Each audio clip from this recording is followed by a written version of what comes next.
మొన్న చెప్పిన మాటలకి ఏమైనా ఫీల్ అయ్యావా? లేదు లేదు, అయినా నేనే నా స్థాయి తెలియకుండా. అలా అనకు జావేద్, నాకు ఇప్పుడిప్పుడే అర్థమైంది మనిషికి ఉండాల్సింది స్టేటస్ కాదు, మంచి మనసు అని. సారీ జావేద్, నన్ను మనస్ఫూర్తిగా క్షమించు అని అడగడానికి వచ్చా. మరేం పర్వాలేదు సానియా, ఇప్పటికే చాలా లేట్ అయింది కదా, మీరు వెళ్ళి పడుకోండి, నాకు కొంచెం పని ఉంది, చూసుకొని వస్తా. సరే జాగ్రత్తగా వెళ్ళరండి. సరే. సరే నువ్వేం రావా? అది నాకు కొద్దిగా హెల్త్ బాగాలేదు, నేను ఈవినింగ్ వస్తాను. సరే నీ ఇష్టం. Bye. బాయ్ రా.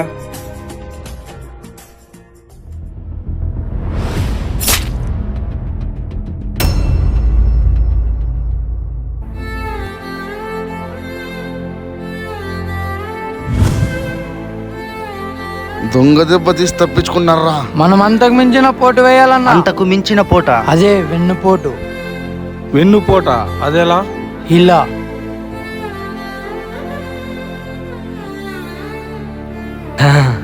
చిన్న పనిలో ఏమైనా తేడా వచ్చిందనుకో, ఆ డబ్బులు నీ దగ్గరే ఉంటాయి, కానీ అవి వాడడానికి నువ్వు ఉండవు. లేదు లేదన్నా, పని అయిపోతుంది, పని అయిపోతుంది. ఒక నిమిషం ఆగరా, వాడిని ఈ కత్తితోనే పొడవాలి.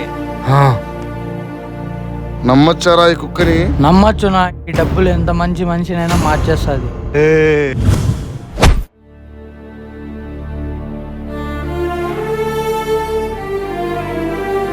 మనం ఎంత సాయం చేసినా సరే డబ్బు ముందర అవేవి నిలబడలేవు.